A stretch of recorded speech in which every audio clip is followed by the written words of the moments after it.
Merci de nous rejoindre à l'Alliance française aujourd'hui où Couleurs des Comores est venu à la rencontre d'Agénuis pour son exposition. Merci d'Agénuis de nous recevoir ici à l'Alliance où vous avez une exposition de tableaux et un thème que vous avez choisi, le thème que vous avez choisi, Magnilé. Pourquoi Magnilé? Bon, il y a déjà un peu une évidence en fait, c'est que c'est une thématique qui me parle beaucoup. Ouais. C'est déjà ma coupe qui en parle. Donc ça a un rapport avec...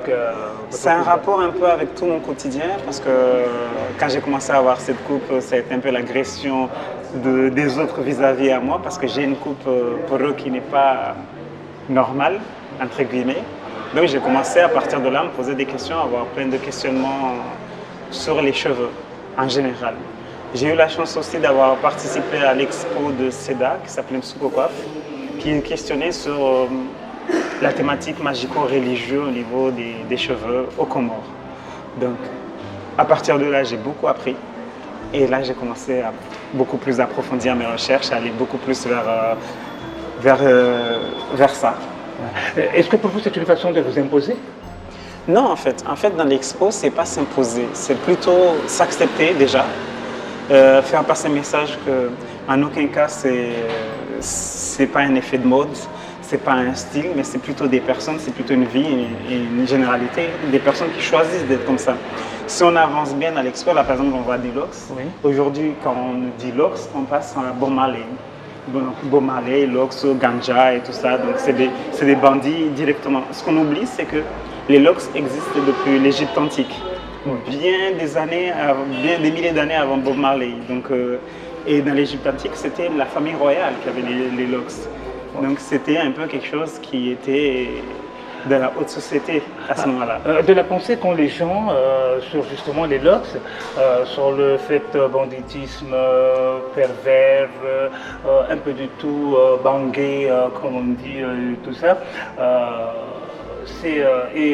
Vous, est-ce que quelque part il y a un rapport avec vous dans tout ça? Comment est-ce que... en fait, déjà, qu'on me voit avec cette coupe, on me dit déjà Rasta. Ouais. Je dis non, je suis musulman, donc je ne veux pas du tout dire Rastafari. Donc, à aucun moment, on va dire Rasta et que ça passe, parce que non. Et en plus, on dit locks, on dit Rasta. Les locks, ça existe depuis bien avant le Rastafarisme. Donc, du coup, on pense encore locks, bangé, fumer. Je ne fume pas, je ne bois pas, je ne me drogue pas. Donc, du coup, c'était le contraste. Moi, j'ai juste la coupe, mais je suis le contraste de tout ce qu'on peut après avoir comme a priori par rapport aux locks. Mais il n'y a pas que ça. Là, on a une jeune fille qui, la plupart, ont choisi de porter leurs cheveux naturels au quotidien. Il y en a qui lui ont rasé leur tête du jour au lendemain parce qu'ils étaient défrisés, parce qu'au début, on nous dit que la beauté, enfin, du moins l'archétype de la beauté occidentale qu'on nous impose, c'est les cheveux lissés, les cheveux beaux, les cheveux coupés, bien dressés. Mais ça, c'est imposé, c'est l'Occident qui nous impose. Ouais. C'est un peu l'archétype un peu de cette beauté universelle où même les industries de nos jours essaient d'imposer pour qu'on achète des produits aujourd'hui. Peut-on parler d'un retour vers le naturel? Un retour, il y en a qui le portent depuis longtemps, donc on ne peut pas dire de retour par rapport à ça, mais il y en a qui ne l'ont pas porté et que ce n'est pas un choix. Il y a des jeunes filles qui se sont fait défriser à 7 ans. Donc, ont dû se défriser, mais arrivés à l'âge où ils pouvaient se prendre en charge, en main, ils ont décidé de se raser la tête pour pouvoir retrouver leurs cheveux naturels et pouvoir les porter au quotidien. Il y en a qui ont été moins radicales, donc qui ont fait des tresses, coupé les bouts jusqu'à perdre les cheveux défrisés pour arriver aux cheveux naturels. Mais c'était tout un processus. Il y en a qu'aujourd'hui, par exemple, quand on dit les cheveux crépus, on pense par exemple que nos cheveux sont solides, donc on peut tout faire, mais en fait non, les cheveux crépus, par exemple, c'est les cheveux les plus fragiles par rapport aux autres types de cheveux. Donc du coup, il y en a qui pensent que non, ça c'est crépus, ça peut, alors que c'est tout un travail, tout un soin derrière, rien que pour avoir une touffe, par exemple. J'en connais une qui passe au moins 2 heures de temps par semaine, juste pour ses cheveux, alors qu'elle a la touffe. Quand tu la vois, tu te dis, elle fait rien dans ses cheveux. Ouais, ouais. Et le message, quel est le fond du message? Alors, déjà, en fait, les cheveux, normalement, enfin, les cheveux, c'est une partie de nous. Déjà, ici au Comores, on commence déjà à nous pointer du doigt. Il y a même les policiers qui coupent les cheveux des jeunes. Je ne sais pas trop Vous avez pourquoi. été déjà victime, hein? Moi, pas encore. Pas encore. Et heureusement. Et si ça vous va arrive? continuer. Bah, c'est des jeux, ils vont repousser. Donc, ça ne va pas me tuer, ils vont repousser. Mais du coup, là, par contre, c'est juste une agression personnelle. Et c'est gratuit. Après, il y a aussi le fait qu'en fait, les jeux, ça a toujours été, ça a toujours été dans notre culture. Les Comores, par exemple, pour revenir, vu qu'on est encore aux Comores, par exemple, avant, quand on coupait les cheveux, quand il n'y avait plus les salons de coiffure un peu partout, on prenait les cheveux pour les cacher dans les trous des murs. Ouais. Maintenant, avec les salons de coiffure, c'est un peu perdu. Et dans les trous des murs, pourquoi? Parce qu'avant, on avait peur que d'autres personnes prennent, fassent des gris-gris avec les cheveux. Donc, on va les cacher dans les murs tout à fait. À côté pour pas qu'on retrouve nos cheveux facilement. C'était la même chose avec les ongles, on les enterrait, c'était beaucoup de choses. Mais ça, c'était pas que ici. Et ça, c'est une pratique qui est un peu utilisée partout. Et en fait, dans plein de cultures, il y a différents cheveux. Les Bouddhas, ils coupent les cheveux pour pouvoir arriver au spiritualisme. Par contre, les Mayas, ils les font pousser pour arriver au spiritualisme. C'est complètement à l'opposé, mais en fait, chaque personne a un peu ce côté, cette pratique au niveau du jeu, on les a toujours eu. Au Comores, par exemple, avant même, un jeune homme qui veut se marier, il peignait ses cheveux, il mettait son sang noir dans les cheveux, il sortait dans le village, c'était pour dire à toutes les jeunes filles, je suis prêt. Ceux qui veulent m'épouser, moi je suis prêt en tout cas. Et ça, actuellement, c'est la mode aussi. Mais c'est mal vu, c'est le contraste maintenant. Maintenant, c'est le contraste parce que justement, on a accepté que l'Occident nous dise qui on est, au lieu d'accepter qui on est. Donc, tout mon expo, c'est l'acceptation. Ouais. J'ai commencé par récolter toutes ces données et après, je me suis retrouvé avec beaucoup de données. Dans une expo, ça ne pouvait pas passer. Ce n'est pas en venant, en regardant ce tableau que tu allais avoir toute cette histoire derrière. Ouais. Ce n'était pas possible. Donc, moi, c'était revenir à la base. Le premier problème, pourquoi ça? Parce qu'on nous a dit que c'est moche. Quand on a commencé l'esclavagisme, on les faisait défriser de force. Il y avait même le test du peigne, je ne sais pas si vous connaissez. Non. On te passe un peigne. Si le peigne il passe sans se bloquer, tu n'avais pas droit à des fouets. S'il se bloque, on te donnait des fouets. Donc c'était un peu pour laver le cerveau, pour se dire que tes cheveux sont mauvais. Donc ils bloquent le peigne, donc c'est mauvais. Donc il faut les défriser pour pas qu'ils bloquent le peigne. Ouais. Donc il y avait un peu où il faut les couper, il faut les enlever parce que c'est très moche. Donc du coup, il y avait un peu tout ce processus. Donc je me suis dit, c'est revenir à la base. La première base, c'est on nous a formaté que c'était moche. Pourtant, ce n'est pas le cas. Et moi, je voulais faire des tableaux. Quand tu viens, tu regardes, tu dis c'est beau. Mais quand on voit des tableaux comme ça, des jeunes qui sont comme ça et qu'on voit aussi ça aussi dans la rue, quelle impression ça vous fait actuellement? Parce qu'au début, vous étiez le seul, on peut dire, qui a osé. Qui avait osé garder les cheveux ainsi, mais non, qu'il y a la tendance qui est là, qui s'impose. Quel effet ça vous fait? Le seul, je ne pense pas. Il y en a eu beaucoup avant moi qui avaient... Il y a beaucoup, mais qui a osé. C'est vous qui avez osé, on peut le dire, jusqu'à présent. Bon, en tout cas, là aujourd'hui, quand je vois des jeunes qui ont des cheveux et qui les acceptent et qui les portent au quotidien, moi, ça me fait plaisir. Ça me fait plaisir de penser qu'aujourd'hui, quand je vois mes sœurs, elles ne sont pas défrisées. Elles n'ont pas des perruques, elles n'ont pas forcément des mèches qui sont juste pour ressembler à ce qu'on appelle l'archétype de la beauté occidentale ou bien ce que les entreprises cosmétiques nous imposent parce qu'il faut qu'ils vendent. Si aujourd'hui on s'acceptait tous, ils vendraient beaucoup moins. Donc à chaque moment, ils essaient de nous imposer en nous disant que défriser c'est beau, quand c'est lisse c'est beau, quand c'est faux tout ça. Nos sœurs sont belles avec leur jeu naturel. Et ça me chagrine encore plus parce que quand je vois aujourd'hui les parents, vous les parents de notre temps, et quand je vois vos photos, comment vous étiez jeunes avec vos grosses touffes et vos afros, comment c'était beau, et qu'aujourd'hui vous dites à votre enfant, coupe tes cheveux sinon tu ne reviens pas à la maison. Ça me chagrine parce que vous les avez portés, vous avez accepté à ce moment-là. Et aujourd'hui, parce que le temps a passé, parce qu'il y a d'autres regards, parce qu'on vous a appris autre chose, que vous vous dites que c'est peut-être pas bon, alors que Ouais, ouais. Alors qu'à l'école, c'est depuis l'école qu'on disait que non, c'est pas bon, c'est de garder les cheveux longs. Ouais, ouais. Mais quand on voit que chez les femmes, c'est le contraire de chez les hommes. Parce que les hommes, quand ils gardent les cheveux comme ça, les locks, ils les coupent comme ça, c'est la mode. Mais pour les femmes, c'est démodé. Alors, pour les femmes, actuellement, il y a la tendance qu'on appelle la tendance MAPI, mais ça, c'est une tendance, donc à un moment donné, ça va partir. Ouais. C'est revenir à ses cheveux naturels et garder l'afro. Ça, c'est vraiment la tendance chez les femmes afro, on va dire ça maintenant. Donc, du coup, ça vient, mais c'est un effet de mode. C'est ça le problème, c'est les effets de mode. Donc, demain, si la tendance vient à porter des perruques lisses et longues qui descendent jusqu'au genou, bah, ils vont faire ça. Donc, l'idée après, c'est ne pas avoir de tendance, mais plutôt accepter tout simplement de porter au quotidien sa nature. Ouais. Se porter au quotidien.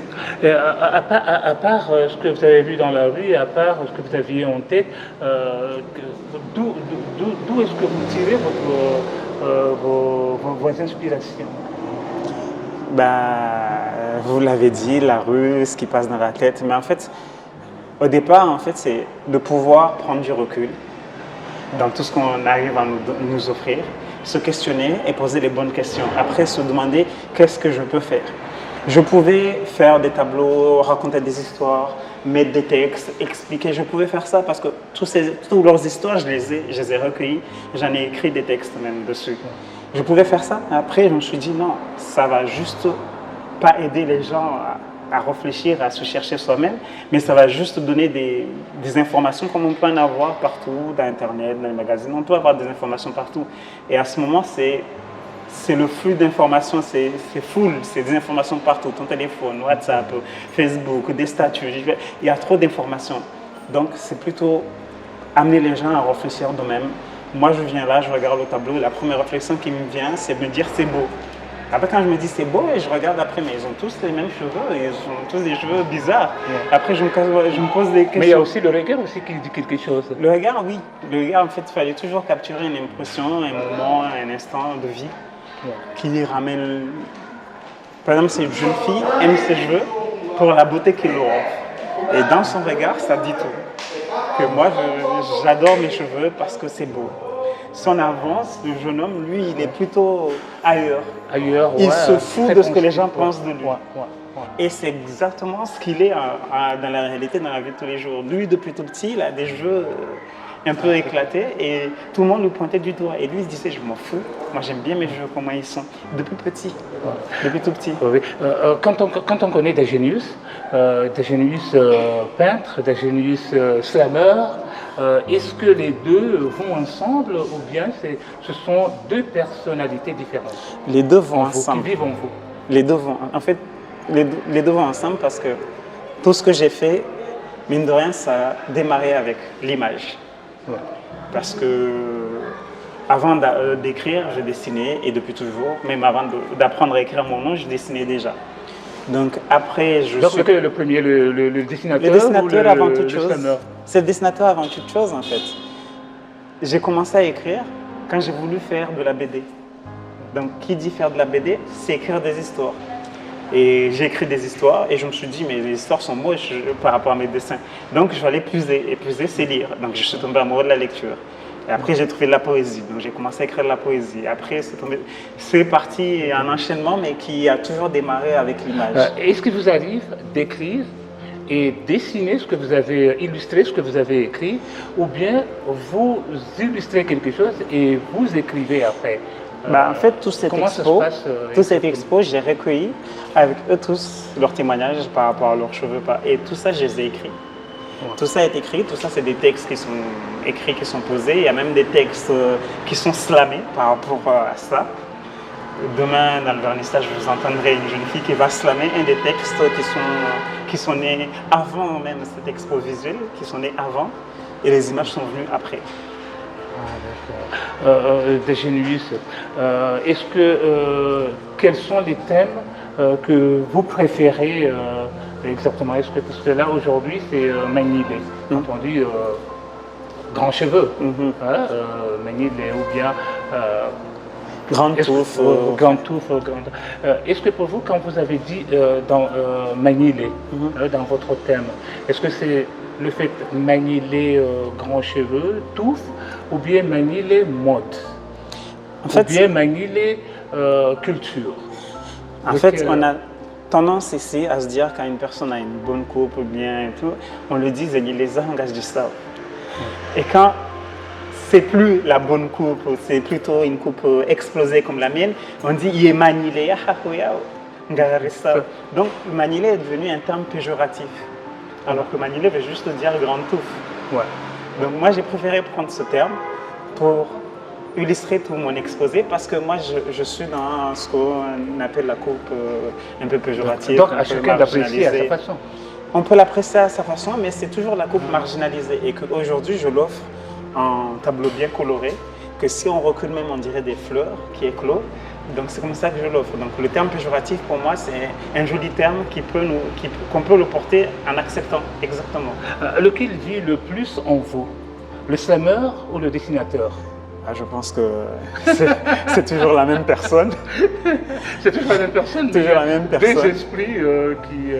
Je pense que c'est toujours la même personne. C'est toujours cette personne qui se questionne et qui veut sortir de ce qu'il y a dans son esprit et le rendre matériel et le donner aux gens, l'offrir. Donc c'est toujours cette personne qui a cette envie ou cette générosité d'offrir ce qu'il a dans sa tête.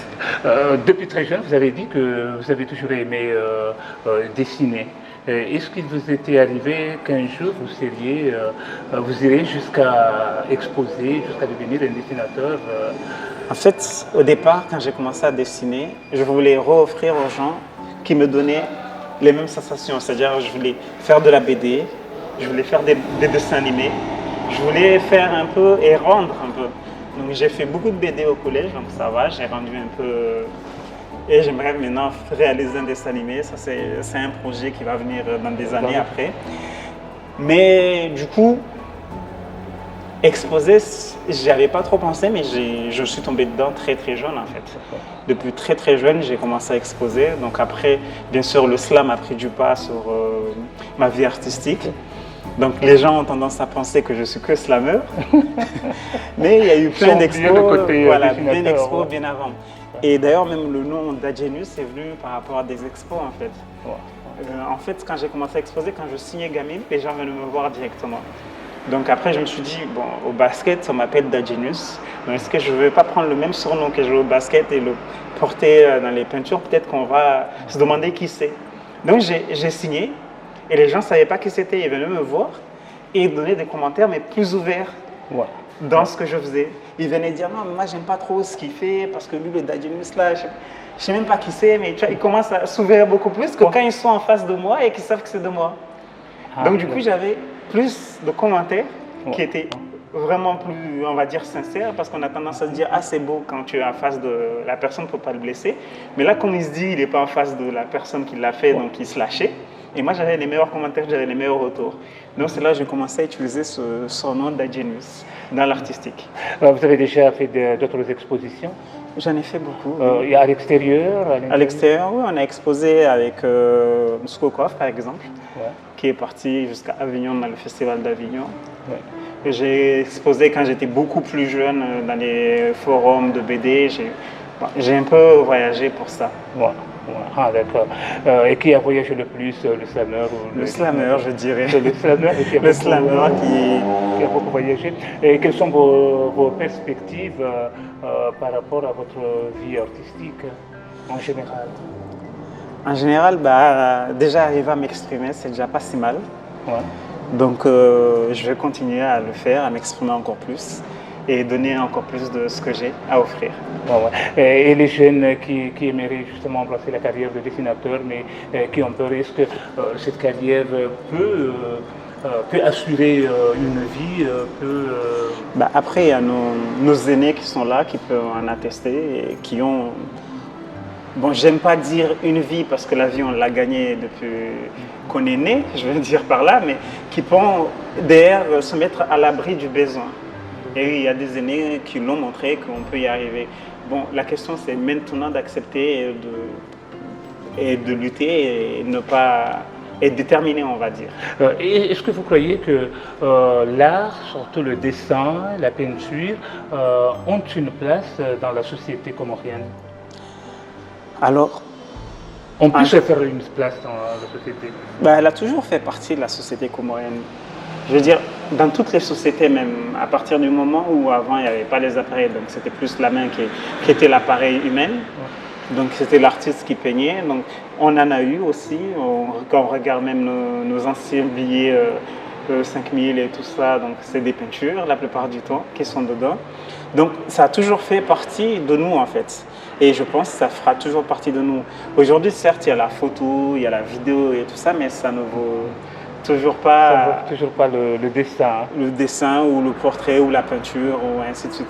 Là, je suis resté sur le portrait parce que c'est ma première base, c'est mon premier coup de cœur en dessin, mais je pense qu'il y a de l'espoir, il y a de l'avenir dessus. Dagenuis, c'est un dernier mot? Bah, l'expo sera ici jusqu'au 20. Après, il va voyager, il va partir au CCAC. Il va être au CCAC du 21 au 10 octobre. Et après, j'espère aussi qu'il va voyager sur les autres îles. Sauf que l'expo, c'est une expo qui est évolutive parce j'aime bien dire, on est tous sawa, on est tous pareils, mais en même temps, on s'identifie dans différentes façons de voir les choses. Donc l'expo, les personnes qu'on voit ici ne sont pas forcément les personnes qu'on verra au CCAC, pas forcément ceux qu'on verra ailleurs. Donc l'idée, c'est toujours ramener de nouvelles têtes, ramener de nouvelles personnes pour avoir une autre conversation et avoir un autre visage. C'est pour ça que je me suis arrêté à 10, pour qu'à chaque fois, je puisse enlever et mettre quelqu'un d'autre. Ah, d'accord. Pour que la conversation puisse toujours continuer et qu'on garde toujours cette idéologie. Dagenuis, je vous remercie. Et voilà, aujourd'hui, Couleur des Comores est venu rendre visite à Dagenuis. Dagenuis, un peintre dessinateur qui a bien voulu nous accueillir ici à l'Alliance française, où il expose, où également il va faire son vernissage. Je vous remercie d'avoir bien voulu suivre notre entretien dans Manilé qui est la touffe, dont vous avez su une façon de montrer que ça aussi c'est la touffe de chevet, les manilés, c'est bien que mode ou pas mode, mais en tout cas c'est une vie, c'est une façon, un choix que chacun a dans son âme, dans son cœur. Et aujourd'hui, Dagenuis a bien mis ça en évidence pour que tout le monde puisse bien comprendre. Merci, Dagenuis. Merci à vous. Merci beaucoup.